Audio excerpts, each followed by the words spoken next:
grande satisfação participar desse evento, um grande desafio para o nosso departamento e ver o auditório ao longo de todo esse dia, com uma frequência considerável de pessoas. Então, é algo que nos enche de orgulho e também que nos dá muita esperança. Eu queria cumprimentar a vocês e as pessoas que estão no modelo remoto, porque a gente teve uma inserção muito positiva. Hoje, no pé de orelha aqui, conversando com a professora Karina, a gente teve mais de 30 mil visualizações nesse último mês no nosso Instagram. Então, é algo que, para quem começou há um mês, é algo extremamente representativo. Queria agradecer a cada um de vocês. E dando sequência na nossa programação, eu gostaria de convidar agora para compor a mesa 3 profissionais de educação física. Pela ordem, o professor Paulo Sérgio Cardoso da Silva. O professor ele é docente da Universidade do Estado de Santa Catarina.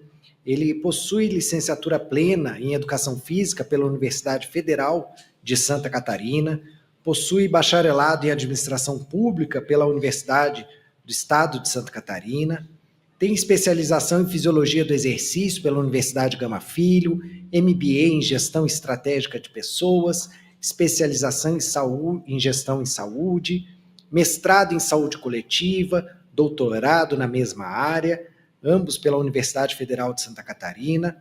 Ele foi responsável pela implementação do NASF-AB no município de São José, em Santa Catarina, onde também atuou como diretor de vigilância epidemiológica. Além disso, ele é autor de vários livros e, dentre eles, 2 que ele teve a generosidade de doar para o evento e que a gente vai sortear entre vocês. Na sequência, eu já chamo, portanto, o professor Paulo para compor a mesa. Na sequência...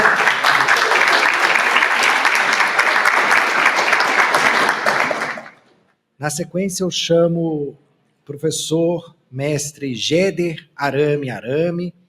Ele é profissional de educação física e neste ato também representa a Secretaria Municipal de Saúde. Professor Géder, uma grande satisfação contar com a sua participação também.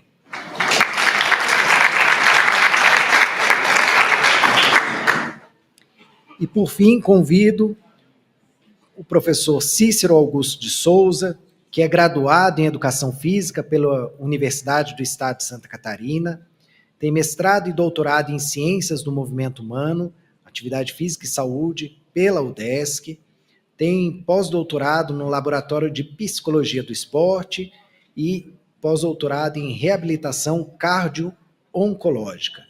Ele atua nas áreas da atividade física, promoção da saúde, reabilitação cardiopulmonar e metabólica. Então, é uma grande satisfação também contar com a sua participação, professor. E nesse ato, portanto, convido, neste momento, o professor Paulo para ministrar a palestra Atuação do Profissional de Educação Física na Atenção à Saúde. Muito obrigado, professor. Fica à vontade de onde o senhor quiser. A gente pode ficar aqui porque vai ter a tela. Você pode... Do jeito que você preferir. Mas ainda pode. Pode também. Então, vou sair também aqui.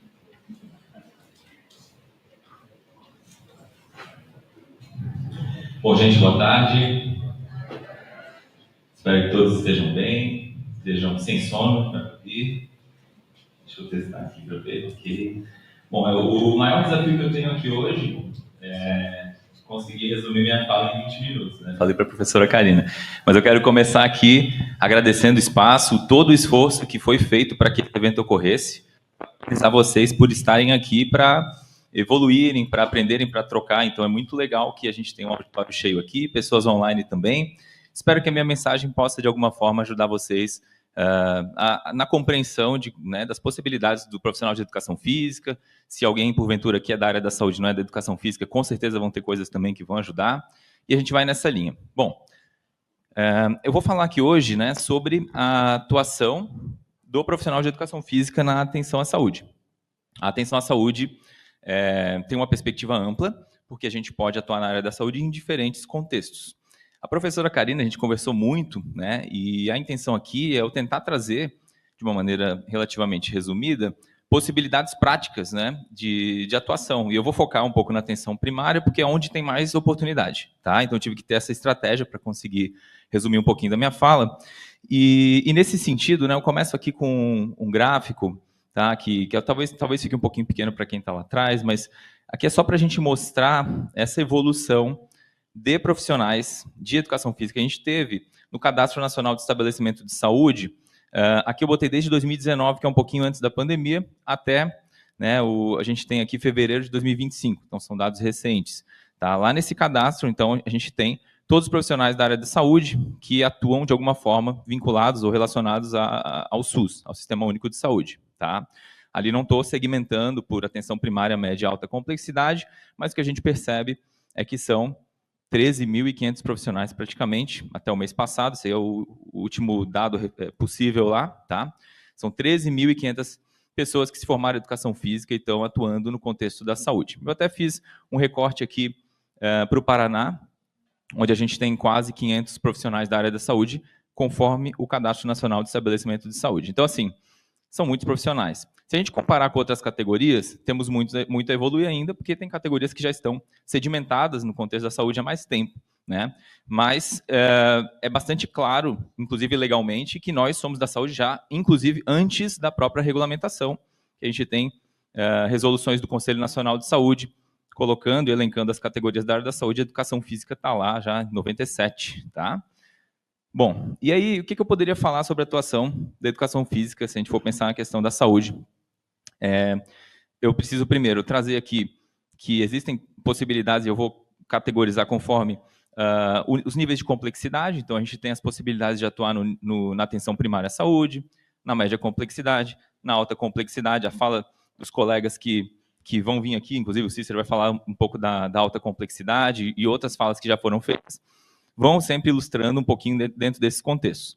Tá? Onde que o profissional vai atuar, se a gente for considerar aqui cada nível de complexidade desse? A gente tem, na atenção primária, existem muitas possibilidades, porque um município ele pode ter uma iniciativa dentro da Secretaria de Saúde que sai um pouquinho do que o Ministério recomenda, mas que está dentro do que a lei permite, e ele vai lá e cria um programa de promoção de atividade física, né, que é idealizado pelo município, como teve a Academia da Cidade em Recife lá atrás, e que depois virou uma boa prática que hoje, né, moldou, que a gente tem do Academia da Saúde, que vocês já devem ter olhado, né, ter visto sobre isso.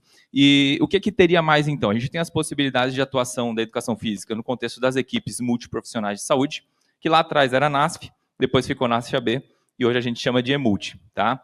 Teve modificações nisso, né, a gente não consegue aprofundar aqui, mas a lógica do atendimento multidisciplinar dentro do contexto da atenção primária permanece, e esse é o espaço onde mais vai ter possibilidades de atuação para alguém da educação física entrar no SUS. Assim, eu quero trabalhar no SUS. Se procurar um pouco, você vai achar um processo seletivo ou um concurso nesse contexto. Além disso, a gente pode também encontrar possibilidades dentro da atuação em programas de saúde. Eu trouxe só os principais assim, do Ministério da Saúde. Então, uma atuação vinculada ao programa Academia da Saúde, uma atuação vinculada ao programa Saúde na Escola, que geralmente acontece junto com a equipe multiprofissional, é o que tem de mais comum. Tá?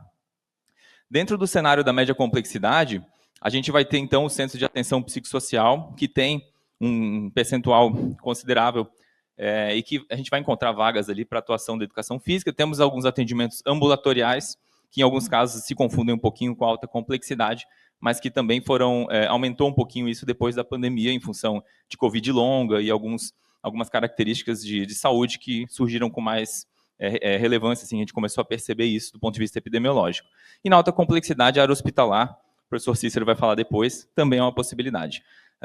Para entrar dentro desse setor, desse serviço, você pode encontrar processos seletivos que vão estar diretamente relacionados, ou concursos, ao determinado tipo de complexidade, ou você também vai encontrar, e a gente tem visto muitos movimentos de programas de residência multiprofissionais, né? Pelo que eu vi aqui, alguns de vocês já fazem, já fizeram, né? E isso é uma tendência muito legal que você consegue, por 2 anos, fazer uma especialização, ter acesso direito a uma bolsa e aprender muito sobre esse contexto integral da saúde na prática. Isso vai estar de acordo com o edital, inserindo em algum desses níveis. Tá? Então, isso é só uma introdução, né? Eu não entrei do ponto de vista prático aqui, mas só para a gente localizar essa fala.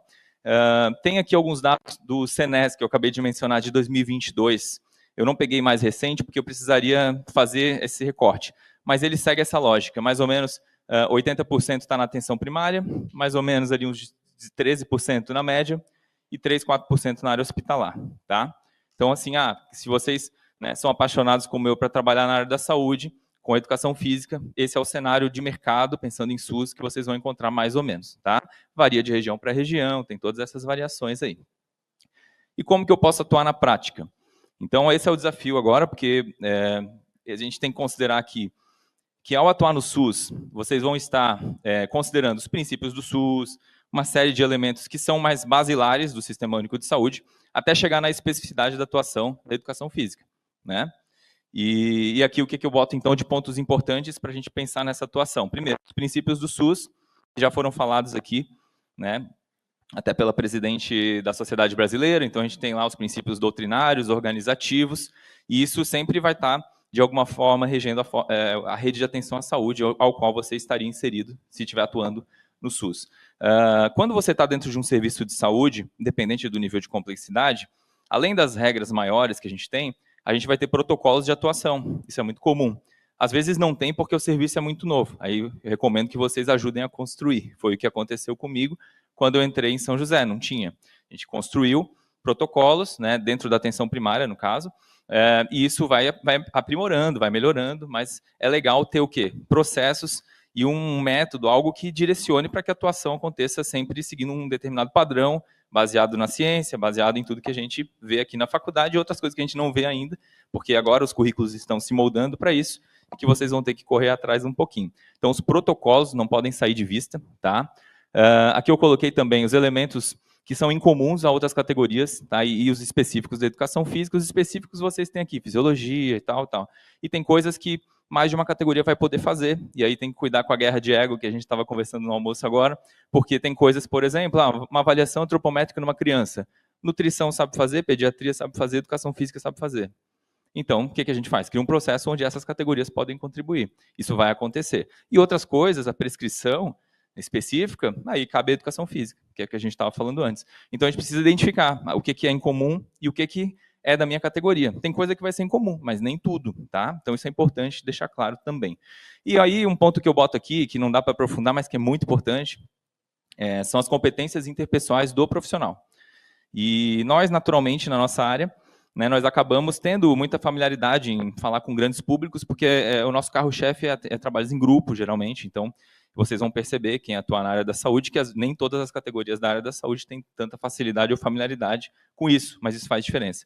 Mas não é só isso, é mediação de conflito, é liderança de equipe e outras coisas que vão fazer a diferença. Tá? Não vou nem mencionar no 8º passo da SAF, que a professora falou, que é a articulação política, essas coisas que a gente vai pegando traquejo quando entra nesse meio e vai conseguindo também melhorar e contribuir nessa construção. Então, foi assim, né, que a gente conseguiu, por exemplo, implantar o NASF na época em São José. Muita conversa, sensibilizando pessoas que não entendem essa visão de saúde que a gente tem. Tá? Isso é necessário fazer com uma certa recorrência. Quando eu entrei na área da saúde, eles sempre, da mesma forma como foi falado aqui, né, pelo professor Daniel Petressa e antes de mim aqui, eles tinham dificuldade de entender que a educação física era da saúde. E eu lembro que uma coisa que eu fiz era andar com a resolução do Conselho Nacional de Saúde no bolso, impressa, e quando alguém falava, eu tirava e mostrava. Eu fiz isso durante um mês, bem chato mesmo, para dizer assim, olha, quando ele perguntar, eu mostro. E eu fiz até a folha rasgasse. Depois de um mês, ninguém mais perguntava, porque eles já sabiam que eu era o maluco da folha impressa ali, mas deu certo para marcar essa posição lá. Então, a gente tem que ter um posicionamento, que a professora Tânia falou, a gente tem que se posicionar como um profissional da área da saúde. Né? A grama do vizinho não é mais verde, e com os outros profissionais, a gente tem que, cada um sabe um pouco, e juntos a gente constrói algo melhor. Tá? Então, isso seria o começo, né? Minha fala começa agora, professora, começa a contar agora 20 minutos.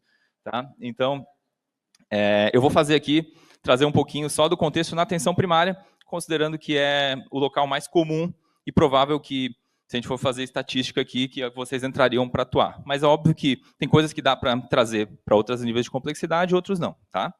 Fiquem até o final que tem surpresa. Então, já vou falando aqui, porque talvez eu tenha que falar algumas coisas um pouquinho mais rápido, mas depois vai ficar mais claro lá no final. Gente, muita coisa que eu estou falando aqui foi decomposto, né, quando a gente entendeu as boas práticas, as práticas exitosas na atenção básica, atenção primária. Por quê? Quando eu vou pensar em alguma ação, eu tenho que considerar que no contexto da saúde, a construção ela vai ser visando um princípio do SUS, que é a integralidade, por exemplo.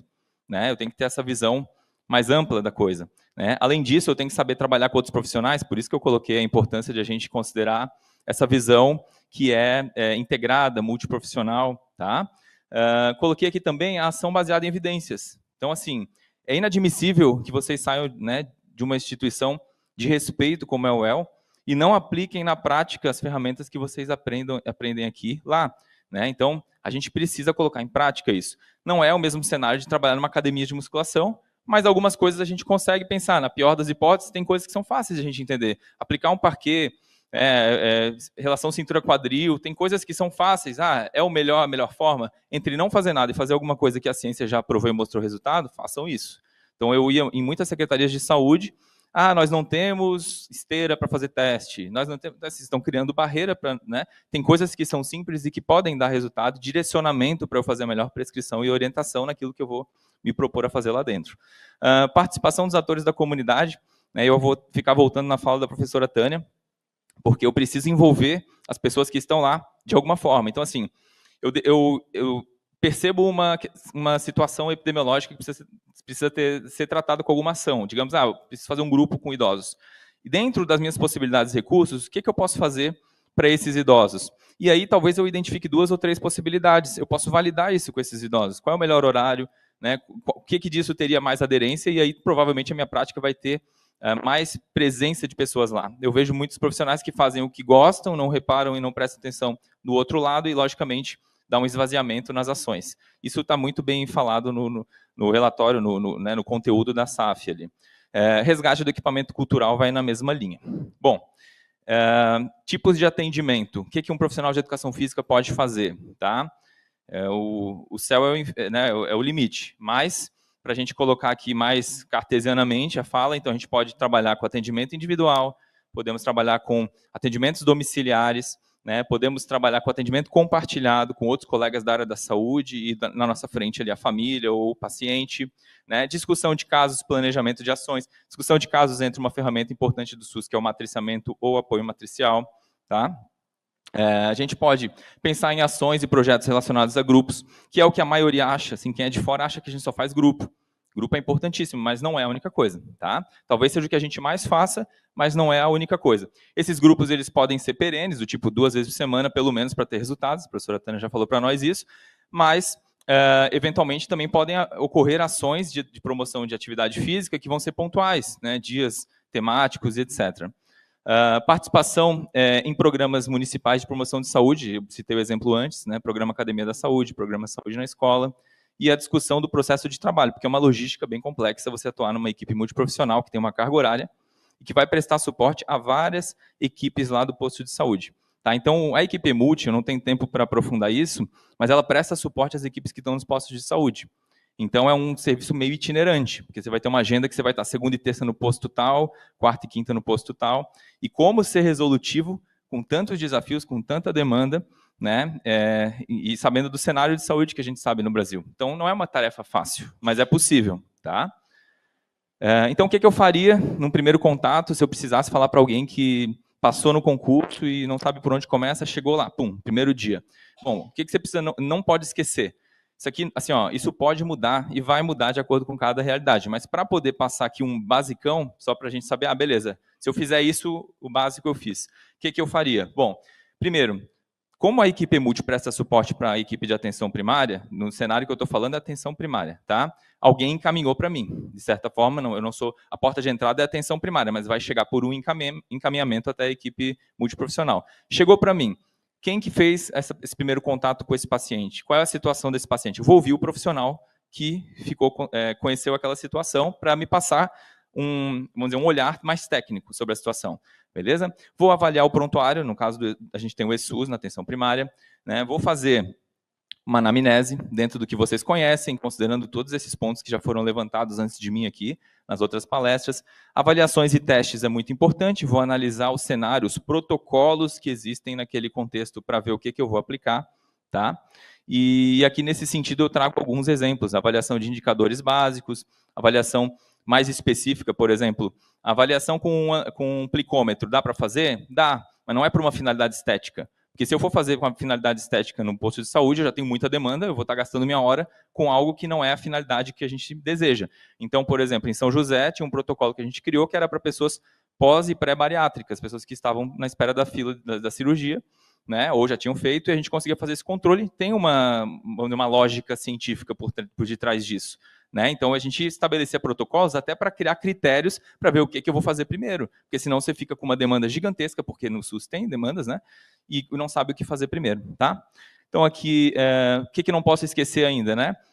Determinantes sociais e da saúde. Vocês devem ter estudado bastante sobre isso, né? O professor Matias fala bastante disso também. Então, tem muitas coisas que vão ser barreiras para a pessoa praticar atividade física, que não é só preguiça, tá? É bem muito mais do que isso.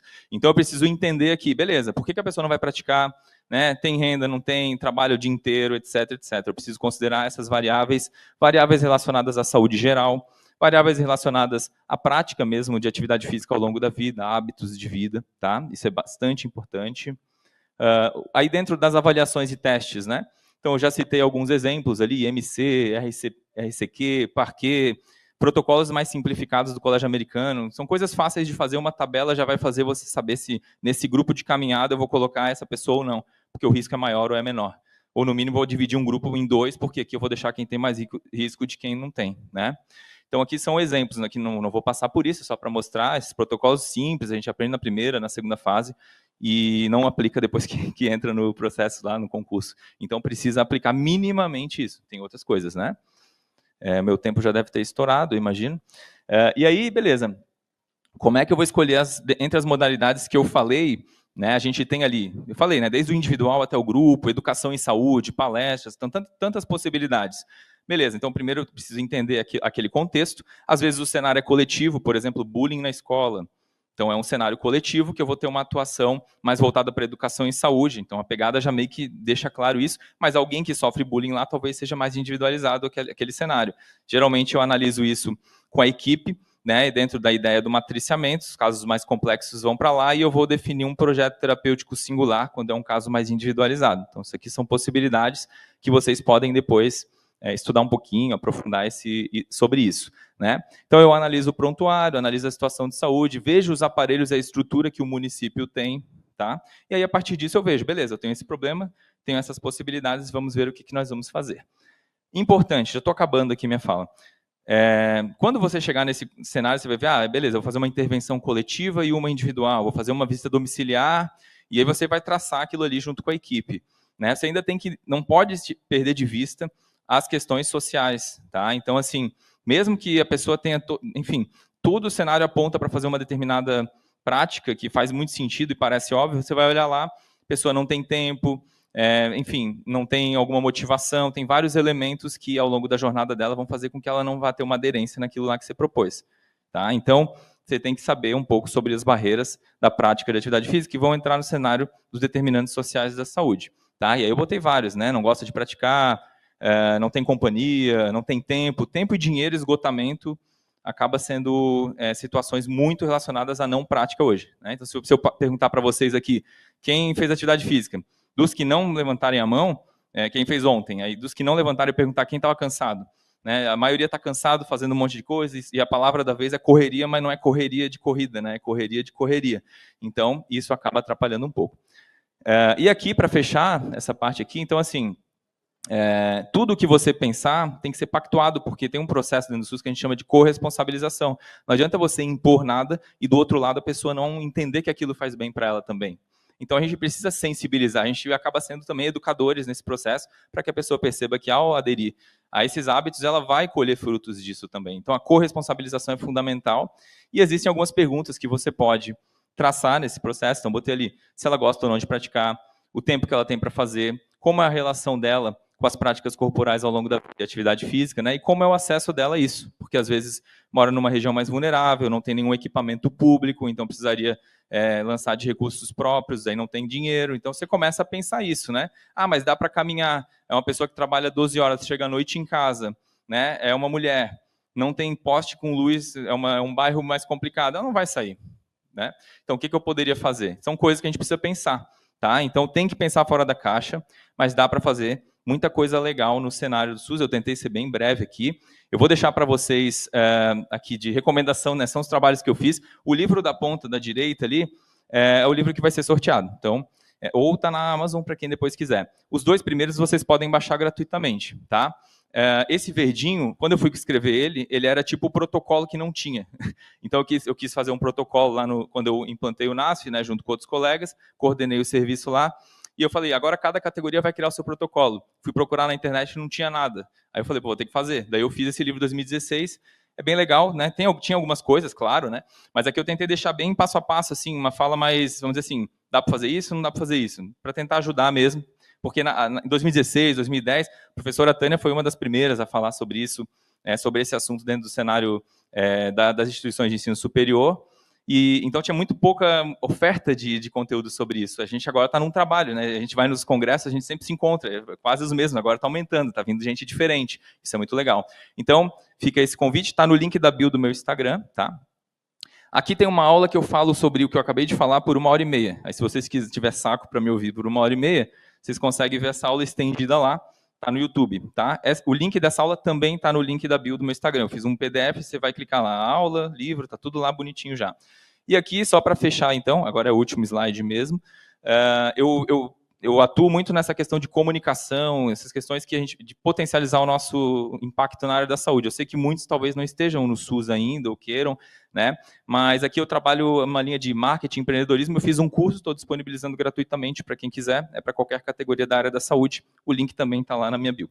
Tá? Então, é isso, eu espero que tenha contribuído. Fico à disposição, se vocês mandar pergunta, coisas no Instagram, eu respondo, tá?